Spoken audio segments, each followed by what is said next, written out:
La prière n'est pas juste une obligation qu'Allah a commandée à notre prophète Mohammed sallallahu alayhi wa sallam lors de sa montée aux cieux, l'Isra wal Mi'raj.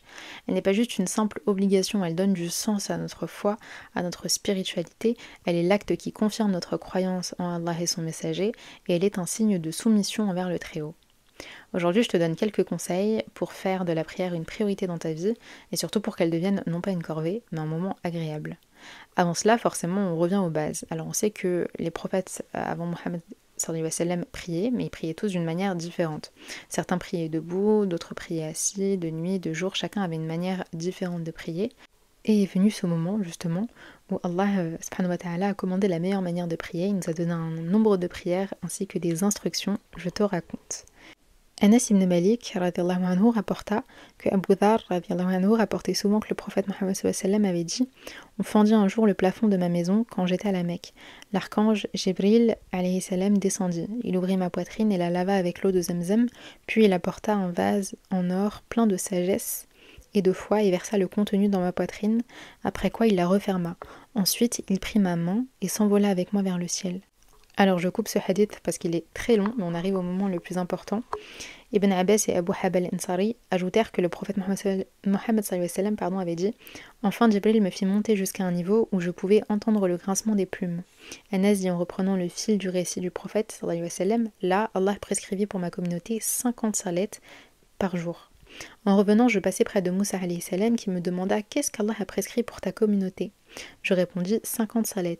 Il me dit: retourne à ton Seigneur car ta communauté ne pourra pas endurer à cela. Je retournai donc vers le Seigneur. Il me diminua alors la moitié. Je revins à Moussa et lui dis: il a diminué la moitié. Moussa me dit: retourne à ton Seigneur car ta communauté ne pourra pas endurer à cela. Je retournai donc au Seigneur qui diminua encore la moitié. Mais de retour chez Moussa, il me dit: retourne à ton Seigneur car ta communauté ne pourra pas endurer à cela. Je retournai au Seigneur qui me dit: elles sont 5 en nombre et 50 en récompense. Car je ne change pas de parole. Je revins encore à Moussa qui me dit: retourne à ton Seigneur. Je répondis: j'ai à présent honte de demander à mon Seigneur un allègement. Enfin Jibril me conduisait au niveau de Sidrat el-Muntaha, le jujubier céleste. Là, je vis des couleurs que je n'ai jamais vues, puis on me fit entrer au paradis où je trouvai des chênes en perles et découvris que son sol était du musc. Ce passage de l'histoire montre à quel point Allah il a été indulgent avec nous, et on est tous d'accord pour dire que 50 prières dans la journée c'est beaucoup trop, qu'il n'y a pas d'humain sur terre qui aurait été capable de faire 50 prières dans la journée. Et de l'autre côté, je remarque aussi la manière de réfléchir de Moussa alayhi salam.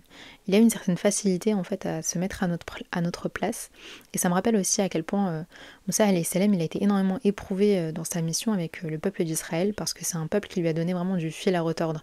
C'était un peuple qui était très compliqué à mener, à guider. Il y a eu beaucoup de moments où justement ils n'en faisaient qu'à leur tête, et ils savaient que l'être humain, l'homme allait avoir pas mal de difficultés à suivre le droit chemin. Et donc quand il reprend le prophète Mohammed sallallahu alayhi wa sallam en lui disant va falloir réduire, c'est beaucoup trop, le prophète Mohammed sallallahu alayhi wa sallam comprend directement et il n'hésite pas à aller voir Allah pour lui demander de baisser ce chiffre-là. Ce que je trouve fou aussi, c'est qu'en fait on a réussi à baisser à 5 prières, mais malgré le fait qu'on en fait 5, en fait on est récompensé pour 50 prières. C'est vraiment une preuve, encore une fois, de l'indulgence et de la gentillesse d'Allah, et ça rime aussi avec cette qualité qu'il a de vouloir pour nous la facilité et pas la difficulté. Maintenant, malgré le fait que la prière soit un acte d'adoration obligatoire, c'est vrai qu'au sein de la communauté musulmane, il y a différents types de profils. Tu as des personnes qui n'ont aucune difficulté avec la prière. Quand ils vont entendre les adhan, ils vont se lever directement, faire leurs ablutions, prier. Et puis tu as d'autres personnes pour qui ça va être vraiment une vraie difficulté, où ils vont repousser à chaque fois la prière, ils vont tout rattraper le soir, ou aller se coucher sans avoir prié. Pour d'autres, c'est très inconstant, ils vont prier pendant un mois, puis pendant une semaine, ils vont arrêter, puis ils vont reprendre le lendemain, puis ils vont arrêter pendant 2 jours. Vraiment, il y a différents types de profils sur cet acte d'adoration, sur cet acte obligatoire, mais il y a une raison à tout ça. Et donc je commence avec la première question de cet épisode: pourquoi est-ce qu'on a autant de mal avec la prière? La première chose, c'est les distractions. Dans notre vie, ici-bas déjà de une, tout est fait pour vraiment nous distraire, tout est fait pour nous nous détacher un petit peu de la religion, surtout en Occident, et en soi dans notre mode de vie, dans notre routine tous les jours, c'est-à-dire qu'au travail, à l'école, quand on est une maman, même quand on est chez soi, des fois on peut être distrait par les téléphones, la télé, les enfants, comment on appelle ça, les jeux vidéo, enfin vraiment on a des distractions partout autour de nous. Et c'est davantage compliqué quand on est dans un pays qui n'est pas musulman. Quand on est dans un pays musulman, on a la chance d'avoir l'Aden. Et c'est vrai que moi, tous les étés que je passe en Algérie, bah en fait, à chaque fois qu'il y a l'Aden, et puis ce qui est fou, c'est que bah en fait les maisons sont ouvertes en fait. Soit les fenêtres sont ouvertes, soit tu as des cours à l'intérieur. Donc tu entends ce qui se passe dans la rue, tu entends l'Aden, et puis bah tu discutes pas, tu te lèves et tu vas prier. Ça devient vraiment juste instinctif au fur et à mesure. Tu te disciplines très très facilement parce que tu as ce rappel-là.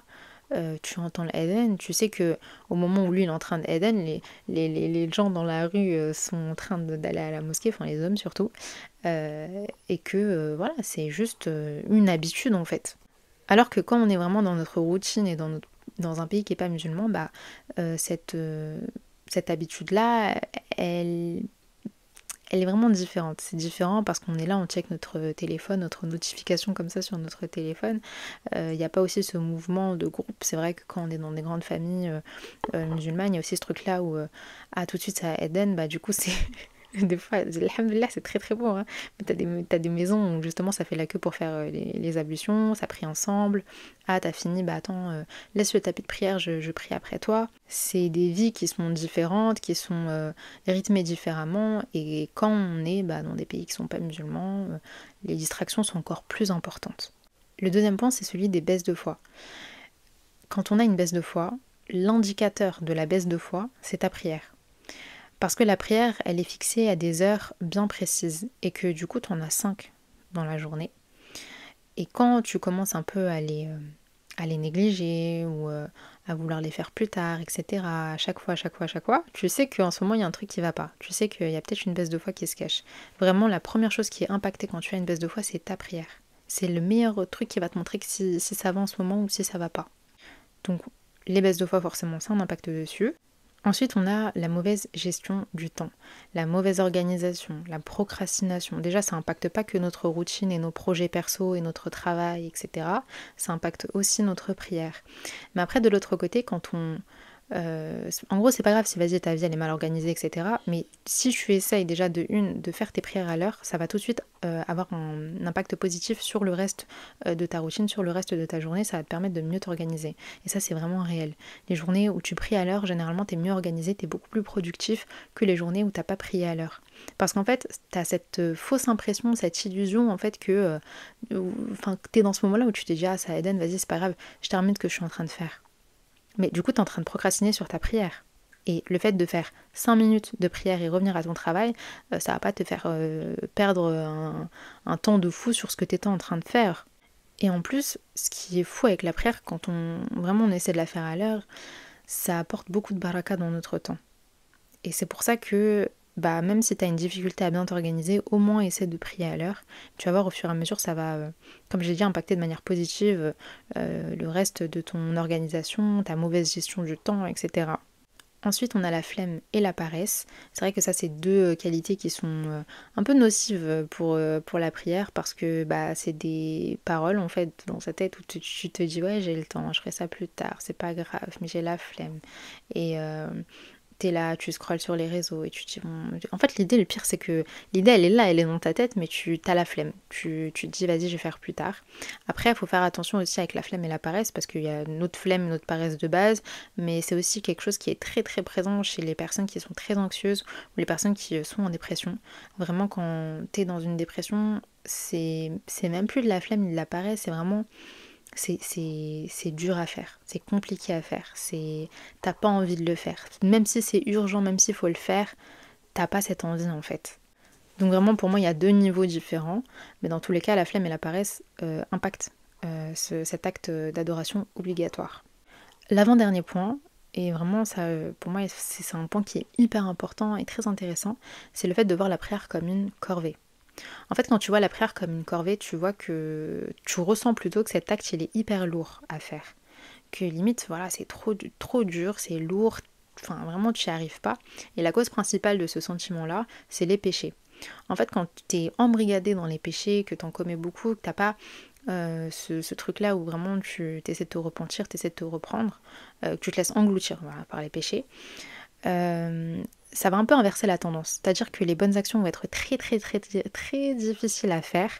Tu as un sentiment où voilà, c'est lourd, c'est une corvée, c'est dur, je n'y arrive pas. Mais de l'autre côté, quand c'est un péché, tu as une facilité. Et quand c'est comme ça, en tout cas moi de mon point de vue, ça sert à rien de forcer la prière.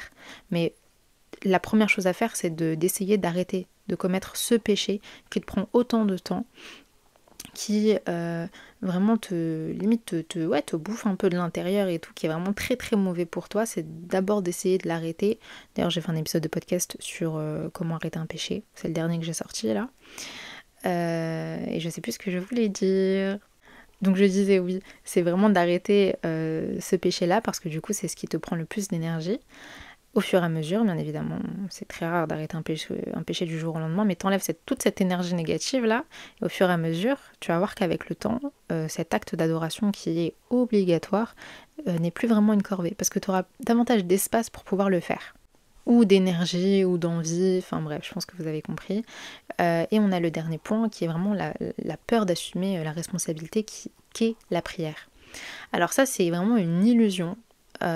Pour le coup, parce que ça touche vraiment des personnes qui ont ce discours-là où ils se disent non mais le fait de faire la prière, enfin là du coup tout de suite si je commence la prière, il va falloir que je la fasse toute ma vie parce que je sais que c'est une obligation, mais c'est trop pour moi, je sais que je vais pas réussir, je sais que c'est trop dur, etc. Donc pour eux c'est préférable de fuir, donc de ne pas du tout faire la prière, plutôt que de la faire mais pas de manière parfaite, plutôt que de la faire mais avec un peu de retard, plutôt que de la faire mais pas avec une certaine constance. Et dans ces cas-là, il faut toujours se rappeler que c'est 1000 fois mieux de faire ta prière, même si elle n'est pas parfaite, plutôt que de ne rien faire du tout. Parce qu'à la fin, quand on va se retrouver le jour du jugement, ce qui va jouer en notre faveur, c'est notre balance de bonnes actions. Et vaut mieux dans toute ta vie quelques prières qui se battent en duel que t'as pas fait de la meilleure des manières, plutôt que rien du tout. Maintenant que j'ai donné un peu toutes les raisons de pourquoi est-ce que ça peut être compliqué pour nous de prier, bah qu'est-ce qu'on fait ? La première chose, la toute première chose, bien avant les petits conseils que je vais te donner, etc., c'est de revenir aux bases. Et les bases, c'est quoi ? C'est de se rappeler que la prière est une obligation. Dans Surat An-Nisa, verset 103, Allah dit « La prière demeure pour les croyants une prescription à des temps déterminés. » Des fois, c'est vraiment nécessaire de réfléchir un petit peu, de te recentrer un petit peu et de te rappeler que c'est une obligation. Cette prière-là, on ne la fait pas pour nous. Enfin, on l'a fait d'une certaine manière pour nous, mais à la base, vu que c'est une obligation, on l'a fait pour Allah. Dans l'obligation, il peut y avoir certaines difficultés, c'est vrai. Mais dans le cas de la prière, et vraiment j'insiste dessus, dans le cas de la prière, il n'y a pas à discuter ou tourner autour du pot ou se poser des questions, mais est-ce qu'on fait comme ceci, est-ce que c'est comme ça, mais non, mais je pense que... Non, il n'y a pas de ça. Vraiment dans la prière, on fonce, on y va, on ne se pose pas de questions à partir du moment où Allah l'a rendu obligatoire, on ne se pose pas de questions. Après ça c'est un discours, attention, je nuance. En fait j'ai déjà entendu ce discours-là de non mais c'est une obligation, on ne se pose pas de questions, on fonce sur la question du voile. Et c'était une sœur sur TikTok qui disait ouais non mais le voile, il n'y a pas à se poser des questions, il n'y a pas de hijab story, il n'y a pas de... je sais plus ce qu'elle racontait exactement, en disant que voilà, il fallait pas se poser de questions ni quoi que ce soit, il fallait foncer. Alors certes, quand c'est une obligation, on n'a pas à discuter, mais ça c'est deux obligations qui sont totalement différentes. La prière, c'est un lien que tu vas créer avec Allah où vraiment tu es toute seule. Tu es dans ta chambre, tu es sur ton tapis de prière, ça ne concerne que toi, ça ne concerne personne d'autre. Pour des personnes pour qui c'est compliqué, voilà, les convertis, etc. Je sais que, voilà, en tout cas moi des conversations que j'ai avec des personnes qui sont converties ou vraiment des gens qui sont voilà, avec leur famille, qui ne tolèrent pas la prière, ils trouvent toujours des moyens en tout cas de faire de cet acte d'adoration un moment où ça ne concerne qu'eux et que personne ne va les voir en fait, personne ne va chercher à... Enfin en tout cas de se protéger justement des critiques qu'ils peuvent recevoir. Mais dans la question du voile c'est bien plus compliqué parce que en fait bah, c'est visible, c'est-à-dire que tout le monde te voit. Et quand tu es dans des situations où tu peux pas le porter au travail, où tu peux pas le porter en cours, où justement ta famille est contre, où c'est un engagement que tu prends parce que le voile c'est pas on le met et on le retire du jour au lendemain, c'est une réelle responsabilité, on le met pour toute une vie, mais en fait c'est différent. Et surtout, il faut chercher à comprendre, il faut se poser des questions, il faut discuter de la chose, etc. Voilà, c'est via des discussions que tu vas réussir à trouver des réponses, que tu vas réussir à trouver des motivations. Je dis pas que c'est pas le cas dans la prière aussi, hein. Pour des personnes qui ont du mal avec la prière, c'est bien d'en discuter aussi autour de soi pour avoir des bons conseils, etc. Mais là, ce que vraiment je veux faire comprendre, c'est qu'il ne faut pas chipoter. C'est-à-dire qu'il ne faut pas tourner autour du pot alors que non, bah là, ça la salle, allez hop, on va se râler. Surtout que l'heure tourne et en fait, plus le temps passe et plus on est en train de perdre du temps et qu'on devra rattraper cette prière-là plus tard. La deuxième chose que je conseille, et vraiment j'insiste là-dessus, c'est d'étudier les bienfaits de la prière. Salat a énormément de bienfaits qu'on néglige. Parce que nous, dans notre tête, on se dit quoi voilà, prosternation, hop, on se lève, on descend, on remonte, on descend, on se tient debout, hop, le Fatiha, surat al-Asr, et puis c'est bon, ça y est, fini. Alors que non, c'est bien plus que ça. Salat, ça va apporter de l'apaisement à nos cœurs. Ça va nous permettre de nous rapprocher d'Allah, de nous protéger aussi. On n'en parle pas, c'est contre le mal occulte, contre voilà, ces trucs-là négatifs qui peuvent nous toucher. Ça nous permet de nous livrer à lui, parce que lors du moment de la prosternation, du soujoud, le moment où ton front touche le sol, c'est pile le bon moment, désolé j'ai répété beaucoup ce mot, de faire tes invocations. T'as beaucoup plus de chances qu'elles soient exaucées à ce moment-là qu'à d'autres. Donc vraiment c'est là où t'es très proche d'Allah. Ça te permet d'avoir un petit peu moins de poids sur les épaules, tu sais, quand t'es au bout de ta vie. T'as plein de trucs qui te sont arrivés, bah en fait cet apaisement qui va arriver, ça va te permettre vraiment de te sentir un petit peu mieux, et surtout ça apporte de la baraka. Prier à l'heure apporte une forme de baraka dans ta vie. Tu gères ton temps différemment. Les choses sont un peu plus faciles pour toi. Et au contraire, quand une personne ne prie pas, elle est plus facilement atteignable par le mal occulte, par toutes ces mauvaises choses. Donc on t'atteint vraiment plus facilement. Et ensuite, il y a ce manque de baraka, il y a plus de problèmes dans ta vie. Et surtout, il y a un châtiment. Il y a un châtiment dans l'au-delà. Donc c'est important de se rappeler de ces aspects, de chercher par soi-même, de connaître tous les bienfaits. Et dès que tu as un bienfait qui te plaît, pense-y. En fait, quand tu es dans des moments où tu te dis j'ai la flemme d'y penser, de prier, etc. Ouais, mais j'ai trop envie de faire cette invocation, j'ai trop besoin de ça, faut que je fasse cette invocation à Allah. Donc du coup, ça devient limite une excuse pour aller prier. Et surtout, ça j'en ai pas parlé au début, mais c'est la première chose sur laquelle on va être jugé. C'est-à-dire que le jour du jugement, on va arriver, tu vas être jugé sur ta prière. Est-ce que tu t'es soumis à Allah ou pas? Parce qu'à la base, c'est ça, salat, c'est le fait de se soumettre à Allah. L'office, c'est pas juste voilà, un truc qu'on fait de manière mécanique et tout. Non, c'est bien plus que ça. Ça montre vraiment notre appartenance à la religion musulmane.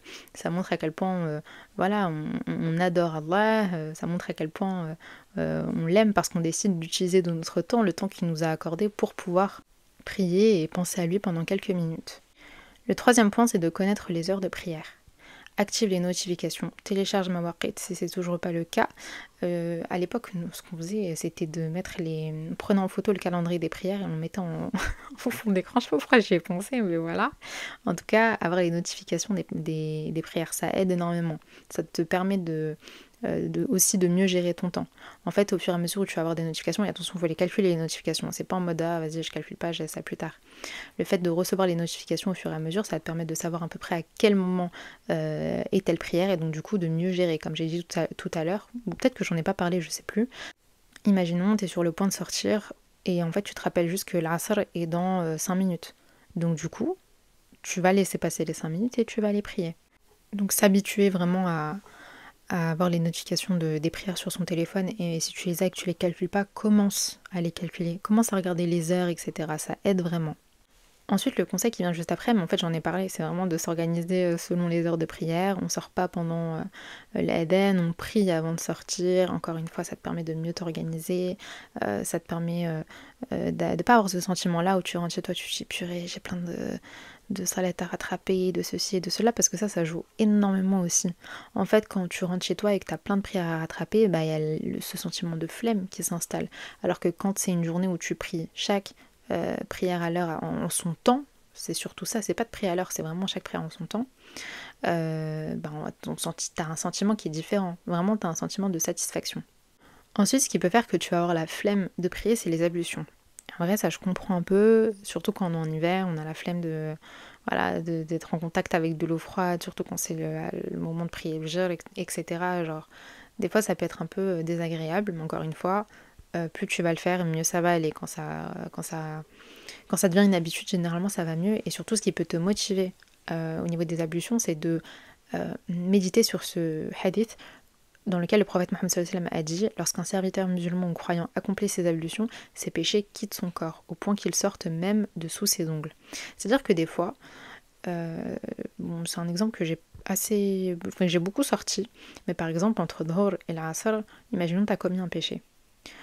Le fait même de refaire tes ablutions pour Salat al-Asr, ça va te permettre d'effacer ces péchés-là, de t'en débarrasser. Et donc du coup c'est comme si tu redevenais tout propre en fait. Donc encore une fois, quand t'es pas trop motivé, pense à tes péchés là que t'as commis juste avant la prière, hop, la prière elle arrive juste après, même si t'as encore tes ablutions sur toi, c'est bien de les refaire. C'est bien d'essayer de se motiver, de se dire ok, bon, bah, je sais que voilà, j'ai commis telle chose, je peux pas me présenter à Allah comme ça, je vais essayer de bien faire mes ablutions pour pouvoir avoir cette récompense là des péchés qui soient effacés. Ensuite, ça c'est vraiment des petits détails, mais pour moi qui changent tout, genre absolument tout, et notamment les filles, genre vraiment écoutez bien s'il vous plaît, avoir de beaux vêtements pour prier. Par pitié, on prie pas avec un vieux peignoir déchiré, avec un tapis de prière tout sale ou usé, avec je sais pas, genre un voile qui est dans un état de fou malade parce que ça fait des années que tu pries avec, etc. C'est bien d'avoir de beaux vêtements pour prier, avoir un beau tapis de prière, avoir une belle robe pour prier. Ce que je conseille aussi, c'est, j'en avais déjà parlé à l'ancienne, mais de mettre un petit peu de musc sur ton tapis, pile à l'endroit où tu fais ta prosternation. En fait, ça va être agréable à sentir, et donc du coup, ça va te pousser à rester un petit peu plus longtemps. Moi, je sais que j'aime trop, genre vraiment, c'est ma passion, j'aime trop faire ça. D'ailleurs, il faut que je le refasse parce que au fur et à mesure, l'odeur elle s'en va. Mais ça rend vraiment agréable la chose et limite de te faire un petit coin en fait dans ta chambre si tu en as la possibilité. Vraiment un truc un petit peu cocooning, un truc, je sais pas, genre hyper. Un truc vraiment où tu sens que tu es là pour te relaxer, pour respirer, pour te sentir un peu mieux. Donc on néglige pas le fait d'avoir de beaux vêtements pour prier et un tapis de prière aussi qui soit beau. Soit qu'il soit beau, soit qu'il soit pas hyper fin mais un peu épais où vraiment t'es à l'aise en fait.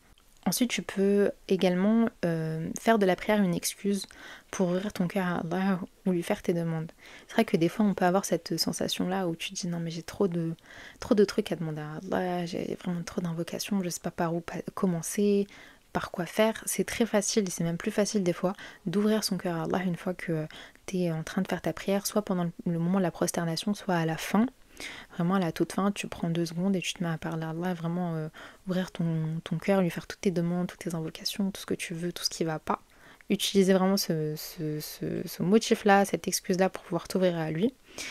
Et la chose qu'il ne faut pas négliger, c'est comprendre ce que tu dis dans ta prière. C'est vrai que pour beaucoup de personnes, on l'apprend quand on est enfant. C'est un peu de manière mécanique et tout, on sait qu'à tel moment faut dire ça, faut dire ceci, faut dire cela, mais pour beaucoup d'entre nous c'est des paroles qui n'ont pas de sens, et même pour moi c'est vrai que des fois tu te dis mais je sais pas ce que je suis en train de dire, etc. Donc c'est bien de reprendre les bases des fois, de redécouvrir ce qu'on est en train de dire, ça change tout en fait. À partir du moment où tu comprends ce que tu es en train de faire, tu réalises en fait l'ampleur de la chose, l'importance de la chose, et c'est aussi hyper utile pour pouvoir continuer à avoir un lien fort avec. De même pour les doigts que tu peux faire à la fin de ta prière. Des fois aussi on les fait de manière très mécanique, hop, à la fin on va lâcher une doigt qu'on a l'habitude de lâcher à chaque fois, en mode ça fait des années, des fois tu sais même pas ce que tu es en train de dire. Donc prendre le temps pour redécouvrir la prière. Je tiens aussi à rappeler que la prière c'est une question de discipline, et donc dans la discipline il y a aussi l'habitude. Plus tu vas avoir l'habitude de la faire, mieux ça va aller, et surtout ça nous définit en tant que musulmans. Il y a je sais pas comment dire ça, mais c'est un musulman qui, par exemple, ne prie pas aura davantage de difficultés à établir un lien avec Allah, alors que quelqu'un qui prie aura peut-être plus de facilité. Et c'est aussi cette notion, il y a aussi cette notion qui est hyper importante, qui est celle de la soumission. Et on la comprend totalement au moment de la prosternation. Je tiens aussi d'ailleurs à partager un truc que l'imam de ma mosquée avait abordé, je sais plus, il y a de ça 1 ou 2 semaines. Il avait dit que, en fait, dans la prière, on retrouvait les 5 piliers de l'islam. Donc, le premier pilier qui est shahada. Shahada, on le dit au début et on le dit au moment du tashahhud. Salat, on est en train de faire salat. Le jeûne. Donc par exemple sur le jeûne, pendant qu'on prie, on ne boit pas, on ne mange pas, on n'est pas en train de mâcher quoi que ce soit dans notre bouche. Il a également parlé de la zakat. En gros, la zakat, c'est certes une aumône qu'on fait, mais c'est une aumône qu'on a réussi à avoir à faire grâce au temps que Allah nous a accordé, donc dans notre travail. Et là, en fait, tu es en train de sacrifier une partie du temps que Allah t'a accordé pour pouvoir prier. On a également, et je crois que c'est le dernier, on a le Hajj. Quand on fait notre prière, on prie en direction de la Mecque. Donc on a tous nos piliers d'islam qui sont rassemblés en un seul acte d'adoration, en un seul acte obligatoire. Donc ça résume en fait toute notre religion, notre foi. Et ce que je voulais aussi aborder, c'est que en fait la prière, d'une certaine manière, quand on sacrifie notre temps, on sacrifie aussi nos passions. On abandonne toutes nos passions pour pouvoir se connecter à Allah, pour le rejoindre lors de ce rendez-vous en fait. Et encore une fois, ça rejoint ce que je disais tout à l'heure, ce truc-là où t'es vraiment distrait par la vie ici-bas, par tes propres passions. C'est le temps de mettre pause à ça en fait, pause à toutes tes passions et de te concentrer pendant 5 minutes. Je crois qu'on arrive à la fin de cet épisode, il est assez long quand même, en ce moment je fais des épisodes longs. J'espère qu'il t'aura plu, si c'est le cas n'hésite pas à le partager, à en parler autour de toi. Tu peux me rejoindre sur les réseaux sociaux, c'est safia.podcast sur TikTok et Instagram. Et je te dis à très vite, Inch'Allah, pour un nouvel épisode. Entre temps, prends soin de toi. Assalamu alaikum.